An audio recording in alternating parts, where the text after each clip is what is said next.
Welcome to another episode of Mastermind Bites. Hi, my name is Fong. I'm an entrepreneur, business strategist, real estate investor, speaker, and also a best-selling author. And every single day, I help others unlock the potentials and guide them to succeed. Today on Mastermind Bites, I get to feature another amazing individual. And the reason why I have this show is over the last few years, I've been very honored and privileged to meet some amazing individuals, some very successful individuals, and also some masters of their skill sets. I got to learn from them, hear their stories, get to understand how they became who they are today, and just take those nuggets of wisdom and apply it to our daily lives. And that's why I have this show, to share that experience with you, share those lessons learned. And today I get to feature Mr. Sean Astin, known as Samwise Gamgee in Lord of the Rings. He's in a lot of great things. Rudy, he's also in Stranger Things. I'm a big fan of his work and also his voiceover work with the Teenage Mutant Ninja Turtles. But he's also a great big advocate for mental health, and he travels all around the world speaking about mental health, also on leadership and inspiration, all that great stuff that has to do with the mind. So he's a really great motivator as well. And I've also had the privilege, and it was a lot of fun to be able to say I ran the half marathon in Disneyland with Mr. Sean Astin. Great fun to meet him, and great fun to actually see him run. He kind of went faster than me, so I didn't try to keep up, but he was an amazing guy to just talk to and get to know a little bit more. Now, being able to be in attendance to listen to him speak and got to really understand where he got to where he is today, there was a few things that I really want to highlight about what he thinks about, what he talks about, and we could surely apply it to our everyday lives. The very first thing I want to bring attention to is calibrating our terror relative to the timing of the threat. And what exactly does that mean? Well, the thing is, I know a lot of people and a lot of my clients always say, oh, I'm worried about this, I'm worried about that, I'm worried about that wake-up call where I have to go fix a toilet for a tenant, or I'm worried about this scenario, I'm worried about that scenario. And sometimes I'm sitting here and going, wait a minute, none of this stuff has even happened yet. Some of the stuff may not even happen. And why are you stressing so much over that thing that may not even happen? Why are you worrying so much about that? And that's something he talked about. He talked about you need to calibrate that terror. You need to think about the timing of that threat. Is it actually a threat? Is that threat actually there? And when that threat is there, is it really as dramatized or as big as you once thought it was? So the thing is, we don't have to worry about something if it's not there yet. Because once it's there, then we can really assess, okay, how are you feeling?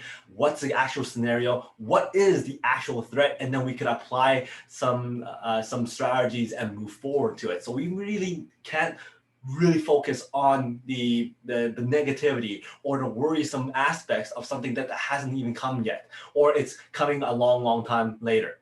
Just like everybody's going to face death once in a while. And therefore, we can't worry about that all the time. It's going to come, but we can't think about it all the time. And that's something he talked about. The second thing is how big of an advocate he is for the health and mental wellness for children. And that's why he has this great foundation, the Run Third, where we all need to run for somebody. And those are three specific people. One is yourself. Two is for somebody else in your family, and three for others. And when he put this together, he made it a program for kids so that they have something to be in, to go run for. And the thing is, he realized that kids are willing to do anything as long as you put time into it, as long as you spend time with them. And sometimes that is something that we kind of forget about. We kind of focus so much on, hey, what do we need to do so that the kids will actually get engaged? What do we need to do so that the kids actually have fun? But the truth is, sometimes you just have to spend time with them. And this foundation that he's put together is a great cause. And it really brings awareness to a lot of things. Again, awareness to yourself, awareness to those people in your family, and awareness to others around you. And it really brings structure and fitness and also discipline to these kids, which I thought was very good. And so that's something that we can actually think about when it comes to our business and our personal development as well. Bring awareness to certain things, creating a foundation, creating an event that we could help other kids, help other people, something that we could always do. The third thing is, how do you receive information? The choice is yours. You can take that information. If it's negative, it's positive, then you can assess it a certain way. if it's negative, do you want to dwell on the negative? Do you really want to take that negative and make it even worse than it really is? Or do you have the choice to take that negative and change it into a positive? You want to make it your identity. What do you want to be known for? Do you want to be known for as the person that takes information and makes it worse? Or do you want to take that information and make it better and make it as something as an encouragement, something as a motivator? And that's something that he's always talked about as well, is how do you want to identify yourself when you react or take charge over something based on some information that you've given. The next thing I want to talk about is language and how important language is. He's talked about how in the medical field, we're talking about, oh, this person's suffering from this, or this person's a patient of that. And the reality is that some people actually do not want to go and get checked up, do not want to go and see a doctors because they're afraid of being labeled as a patient. They're afraid to being labeled as somebody who's suffering from something, because those words are so catastrophic to their minds that they don't even want to know, or don't even want to be close to that type of environment. So therefore, the power of words is so important. And sometimes we have to change those words into something else, something more powerful, something more engaging, something more positive, so that we're not afraid to go and get checked. We're not afraid to go and seek more information about ourselves. So the power of language is so, so important. And because of that, sometimes we have to put those words into our minds every single day so that we're more motivated, so that we're more inspired to take more action. So it's the thing that we need to really be cognizant about. How are we using our words? How are we speaking? What kind of messages do we put out there? And something else that he kind of mentioned is for people who are suffering from anxiety or facing challenges and you feel overwhelmed, tell yourself that today's not that day. Today's not that day where you're going to succumb to that challenge or succumb to that anxiety and rise above it. And when he said today's not that day, utilize that on something that's negative and changing that to a positive so that you're able to push forward. The fifth thing I want to say was kind of funny, and I think he mentioned it as a joke, was that somebody brought up that, whoa, wait a minute, yeah, that's not very normal. That's kind of stupid. He goes, well, the thing is, sometimes he acts stupid, even though if he knew the answer, even though if he knew what the outcome's going to be, but he wants to act a little bit below what his intelligence is, so that when the fact is that he doesn't know something, people don't second guess him.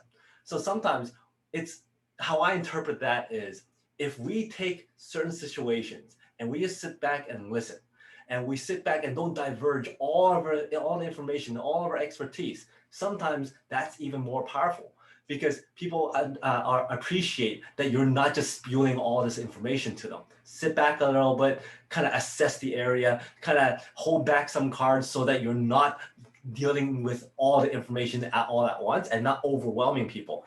And when you do, then people go, oh, wow, they have something to say. Oh, wow, they have more knowledge that they actually show. And sometimes that's even more to your advantage than not. The sixth thing is being professional. And being professional is very, very important, especially in when it comes to safety.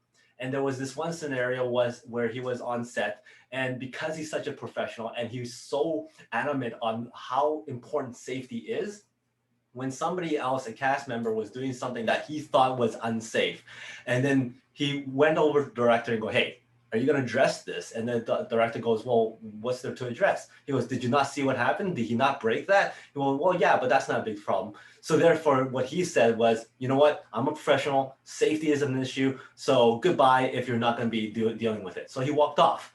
And it's just a matter of principle at the time, but he also wanted to stress how important safety is. And because he's such a professional, he goes, you know what? If this is the case, I can't work in the environment if everybody's safety is in line. And therefore, you need to deal with it first before I'm going to be willing to be a part of this. And he dressed it very civilly. He dressed it very professionally, and he walked off. Sure enough, they went back, addressed the issue, got him back, and then they all dealt with the scenario. And the actor who actually caused that kerfuffle at the beginning apologized and realized that, yeah, that was not professional of him to cause such a unsafe environment. So professionalism is something that we all have to kind of consider as well when it comes to our personal lives and our businesses. Sometimes you have to be professional, even though if you believe that nobody's watching, because you never know who's out there. You never know, especially in this day and age when there's cell phones and video cameras all the time. You never know who's seeing it. You never know who's listening. You never know who's actually watching you. And therefore, you want to maintain that professionalism. And that professionalism will get you that respect and allow you to grow and move forward. So those are the 6 lessons learned I got from Sean Astin here. Again, a great fan of his work, a great fan of his talks and his motivation as well. And these 6 things I thought was very, very well said when it comes to internal development and also personal growth. So just to recap, number 1, calibrate your terror around the actual relativity of that threat, the timing of that threat. Number 2, kind of when it comes to kids and helping kids out, spend time with them. As long as you're willing to spend time, they're willing to do anything. They're willing to run, they're willing to sit down and read, spend time with them, and make that time something so that it's adding value to them, adding more as a community aspect, giving back. Number 3 is, how do you receive information? How do you interpret information? Are you taking that information from a positive light and then moving forward with it? Number 4, the power of words and your language. Are you using the right words to keep you motivated, to keep others motivated, to keep others inspired? Number 5, sometimes you don't want to diverge everything. Sometimes you want to showcase that you're a certain personality so that you don't scare people away. And then number 6, professionalism and safety is at utmost importance. So if you enjoyed this episode, please go back and watch some of my other episodes on Mastermind Bites, where we feature a lot of great individuals. Secondly, go back and watch some of my other shows if you enjoyed this Mastermind Bites, my Unlock Your Potential, my Unlock Your Mind Bites, and also Mastermind Bites and the Peak Potential Success Show. Thank you very much for your support. Thank you very much for your likes, subscriptions, and also comments. I love seeing your comments. So until next time, today is the day to unlock your peak potential. We'll see you later.